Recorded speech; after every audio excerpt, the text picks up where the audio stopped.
Hey there, everybody. You know what day it is. I don't have to tell you once or twice, but I will probably tell you once. It's expansion day. I feel expanded, and I hope you do. I haven't seen this thing at all yet. You know how I do these videos. This very first video is going to be me turning the game on and looking at it and just being like, what's different about this? Nothing so far. But what's different about this thing? Hey, thank you for purchasing Premium Business. We're giving you the new Garruk expansion content as a bonus. Well, that's good.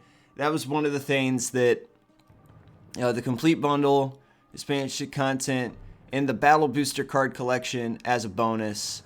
All right, so we got some bonuses for buying the game, which is one of the very first things that we talked about. Was what would have been a complete miscarriage of justice. Formula Premium is unlocked by winning multiplayer matches. So we've got everything now, and you can see on there that we can just go into game unlocks, and that's all you can unlock, which is exactly what I wanted to have happen. I was a little disappointed that they didn't, reset the ability to buy boosters right away, but you can buy them anyway, so I guess they were still allowing you to purchase those. That makes sense. So right away, we have huge changes to the pay model. We have, a somewhat acceptable comeuppance, or, I think that they're trying to do right by the people who bought the whole collection of everything by giving them the free content, which is very nice of them to do. And, it's confusing to me because, penny for penny, it doesn't exactly shake out, because I did spend quite a bit of money on this particular build of this game. But it is nice that they're doing something, because in all honesty, they didn't have to do anything after they changed the pay model, because like we talked about in a previous video, they were trying to fix a giant blunder. But I feel like they did their best. Now, I want to see if we can look in card collection. I want to see if it's going to show us the what we got going on here. Battle boosters, so that's all of them. Do they not? All right, here we go. So I don't have any of the new cards. Is that what's happening to me? I gotta try and get all the cards. I was kind of hoping that I would get all the cards unlocked as well for purchasing the game, but I guess that's not quite where we're at in our lives. So interesting. I mean, we're gonna have to go through hell shit. I love that thing. I've loved that thing for many years. So that's an interesting card to have in here. Well, these are some good cards. I mean, we've all already looked at lists and artifacts and things like that. There are some things that we can do here that are a lot of fun. But the very first thing that we have to look at really would be just what the expansion menu looks like and kind of what's going on here. I like this. This is pretty cool. World Speaker, the multiverse's greatest hunter. Use your powerful magic to turn the tables on those that would keep you from your prey. You use Garruk's deck for the expansion first time through, but you can go back and replay the missions with any deck you choose. So this is kind of the coolest thing about this, I think, is that as we play through this expansion, we're going to be Garruk Wildspeaker, and it's kind of a story mission type thing because we have a deck that dictates the changes made to him and in him through the course of the story. If you're not big into kind of the mythos or the lore behind Magic the Gathering, you might not care too much about this specific, set of challenges. But I think it's a really cool idea even if you're not. So I want people to get behind it, because what happens in this is, in the lore, Garruk's just a green guy having a good time. He gets some cursed shenanigans, and through the course of his life, he becomes darker and darker, and I've been told that they reflect that in how his deck operates. You have a set 60 card deck with Garruk that starts out green, and then as you go through these challenges, he gets more and more splashes of black until it's a pretty Golgari, which is green-black build.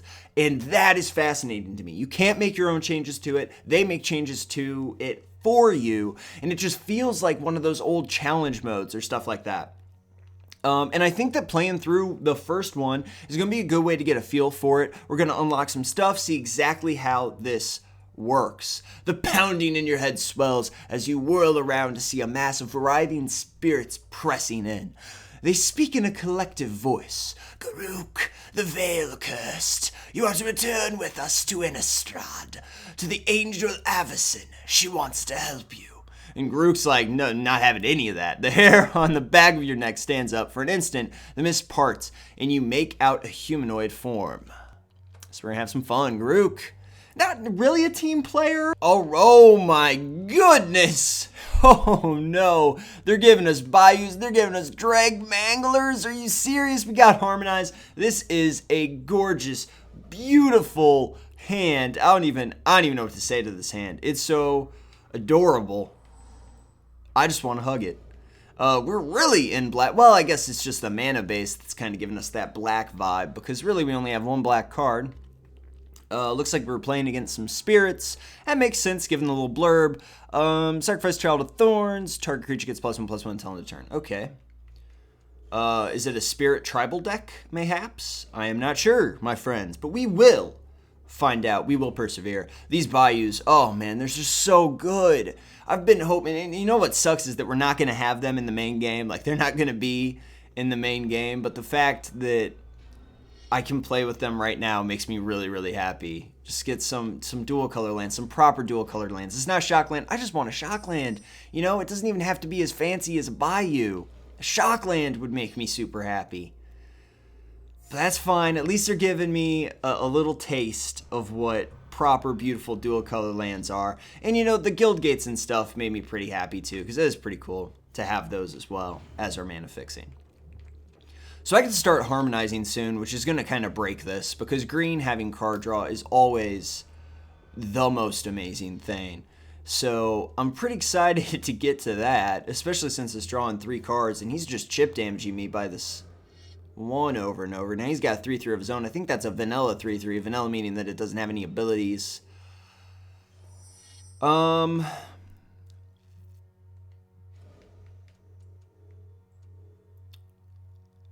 mean, this is kind of unfortunate. Now this has Scavenge, which if you guys don't remember, we'll just go through it. It's if you can cast that Scavenge thing at sorcery speed. I believe it's sorcery speed, isn't it? Maybe we should reread this. But a number of +1/+1 counters a target creature exiled creature's power.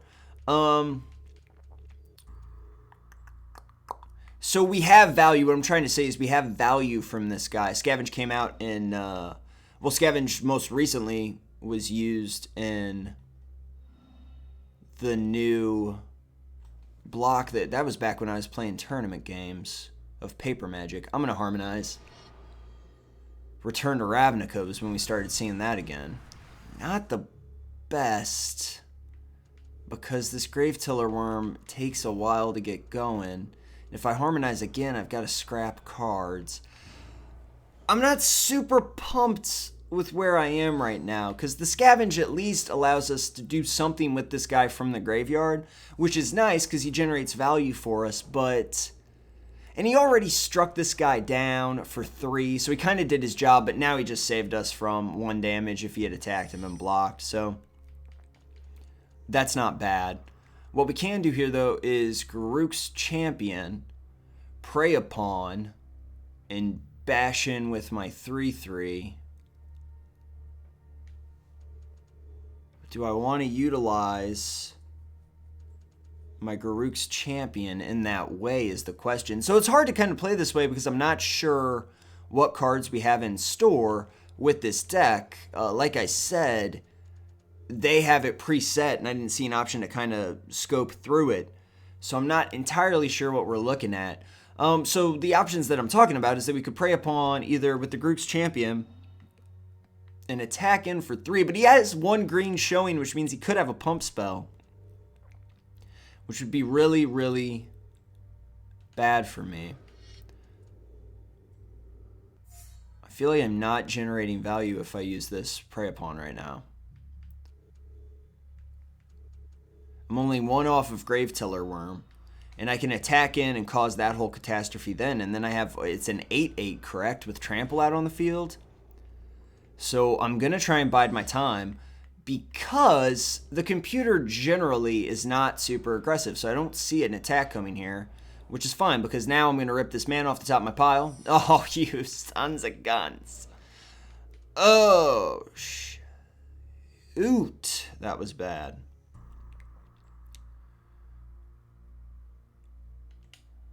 We'll do this, and then I have to get rid of a card, but it's probably going to be a Prey Upon. Another Dreg Mangler, that's pretty cool. Now I could cast the Prey Upon, but again, I mean, we're just getting into that territory that's not exactly what I want to do just now. Because then I can't guarantee I'm going to do it. I'm going to go ahead and do it. That's why we drew the cards in our first main so that we could do all this garbage. And he sacked out that guy so that this guy would just die. And now we can attack in and see if we can't have this block here and just wipe up both sides of the field. And then next turn we can do something to get the Grave Tiller Worm. Okay, so he took the 3, which is also acceptable. He's at 14. He can do 3 to us, but we're slightly edging him out on this race. So if we had just targeted Child of Thorns, our 3-2 would have lived, and he probably would have sacked it out. Well, maybe. That doesn't make a whole lot of sense. Okay, so we've got all sorts of things going on. The first thing we're going to do, see, we completely changed the tempo of this by doing that. I'm kind of surprised our opponent has nothing to play with 7 mana out, but whatever, it doesn't matter. We're going to attack right now with this, okay? And that didn't do anything for us, but we drew the Festerhide Boar, which allows me to prey upon this guy to that guy. What is this, a pump spell of some kind? Well, this is discouraging. Why would you use those defensively, though? Why would you use that defensively? All right, that was not the best. That could have gone a little bit better, but now we will play this Festerhide Boar and pass turn. If I draw a mana, I can do the Prey Upon in the Grave Tiller Worm, but otherwise that's not really something that I want to do. And obviously that is sorcery speed. I played that in Standard. I'm going to allow this to happen because if he has Pump, I can go ahead and take the damage, but I don't want to lose my 5/5 guy. God darn it! Oh, Bountiful Annoyance. Some life gain. Garbage going on there. Now we do have the Grave Tiller Worm and the Prey Upon. First things first, though, we're going to attack for 5 to get maximum value, because if he can trick us with some kind of pump spell or something, we don't want our board to die without at least taking this guy to 14. Now we're going to do the Prey Upon. We're going to do this guy to that guy. And there is a trick, which is a bummer. But using those so defensively is probably not the play, computer. I don't know how to break this to you. That doesn't seem like the most constructive use of your time. We do have this 8/8 out, so that worked out okay. I'm very glad that we attacked him first, because obviously we would have had a spot of trouble otherwise. All right, this 8/8's working. Drug Mangler's gonna not come out. I was just thinking that we could do that. Now this guy has Trample, so I'm probably just gonna use my previous Mangler, except I can also attack in, and there's Grave Tiller Worm again. I'd kill both his creatures that way, as long as he doesn't have Pump again, but he has 0 cards in hand, so this is the play for me, is a attack with this 8/8, and the double block, which is exactly what I wanted to see. But did that thing have Soul Shift and I didn't? Let's read that for everybody. When a creature you control Soul Shift dies, you may return a spirit card from your graveyard to your hand. Which I did not realize that creature had Soul Shift until it was double blocking. And I was like, oh no. You heard the disappointment in my voice when I was like, I may be terrible at this. Play your little dude. Play your 3/3. What could he have, though? Because even the 1 pump spell only made it a 4/4. Yeah, that's not enough, my friend. So we've got a couple of opportunities here for some fun. So it's 5 to do this. So what I'm going to do is I'm going to cast the Dreg Mangler. He's going to hit the field. I'm going to utilize this one's scavenge cost to diversify my threats. Okay, I have a 6/6 and an 8/8 out. What was awesome about that is that guy has haste, so we're able to do that pretty well, I would say. And we've got 2 big creatures out there instead of just 1. So our opponent has to come up with a lot of different ways to handle stuff in order to win this. I think we pretty much have Kento here locked down. There's not a whole lot that he can do. Kodama's Reach, that's from the Spirit-inspired, the Japanese Spirit-inspired set with like the Oni and stuff, right? What was that called? Oh, oh gosh, I can't remember. The books for that one were awesome. Oh, those books were really good. The double block here is fine because we're doing 8 unless there's like some kind of weird garbage. Okay. So Garruk wins. And that's cool because I don't know what's in the deck. I'm really excited to play through this campaign. I think it's going to be really awesome. And, you know, obviously we get a booster pack, so this is how it's working. So we're going to open this pack. And we got some pretty cool stuff. We got the Glaze Fiend. So I think what they're trying to allow me to do is put together one of my favorite decks from 2013, I believe, which I will be doing. We have some more stuff for our cool 5-color deck, if you remember that. You know, there's a lot of fun stuff to have here. Yeah, I mean, I'm pretty excited to go through all these cards, but this is obviously how they're structuring it. So you're going to win something and then get these. And then I think you have to do the battle boosters too, I believe, which is where you play online to unlock them. But I'm not sure, again, because they said some weird stuff at the beginning that we unlocked some stuff. Wow, Unearth coming back. Jeez, you guys, we are doing some fun things here. I'm excited. I'm really excited to tear into those new cards and take a look at them, but that's obviously how that works. And do we just launch? You stand over the broken body of the spirit. Wow, you can smell the darkness of Innistrad on him, and other smells too. This one did not come alone, you realize. It is clear that you are being hunted. Sir, you are being hunted. This is the witch's work, you are certain. Blood drips off the edge of your axe onto the mage's chest, and you feel the hunger again. Let the hunt begin. So Garruk obviously having some emotional responses to what's going on to him. It looks like there's only 3 more, which is a little sad for me. I wish that was a bit longer, maybe 7 or so. I kind of fell out with the original single-player campaign. It was cool, but it wasn't as cool as this. This is going to be cool and fun. You guys, this was just a first look at what to expect out of this expansion. This is going to be the form, the function, and the factor of this expansion. What I'm going to do with the rest of my day and the next couple days is unlock the rest of these cards in the single player and start going through and making some multiplayer decks that we can go online and get battle boosters if we need them, and I believe we do. Of course, if you're new to the channel, we have a bunch of really fantastic deck techs, and those would be in the, well, Turbo Fog, that never got 60'd up, but because I was waiting to see if there was more in the format that I could try and do there. But if you want to check those out, they're in their own playlist. They're Magic 2015 deck techs, so check those out for sure. Those are going to be my strict 60s of a bunch of different archetypes that I've put together over the months, and they're a lot of fun to play. If you're new to the channel as well, be sure you subscribe. We got fun Magic content every single day. Tek Daily Duels tries to never disappoint with a match or 2 every day. And thanks again for watching, you guys. If you've been around for a long time, thanks for watching this. I hope you're as hyped for this new content as I am. And it's never been a better time to get into this game than right now. I can honestly say that. So without further ado, I want to tell you guys something that I didn't even preface in the beginning, but what we have is a contest of amazing proportions. If you were waiting to get in on this game, now is your chance to pick this game up for free. I have been generously given a game code for the main game from our benevolent overlords at Wizards of the Coast. So if you guys would like your chance to win a copy of this game, it's the base game, it's not the expansion, it's just the base game, but still, that's become a very price conscious and awesome thing to get. If you want a copy of that game, be sure to comment on this video and share it however you can.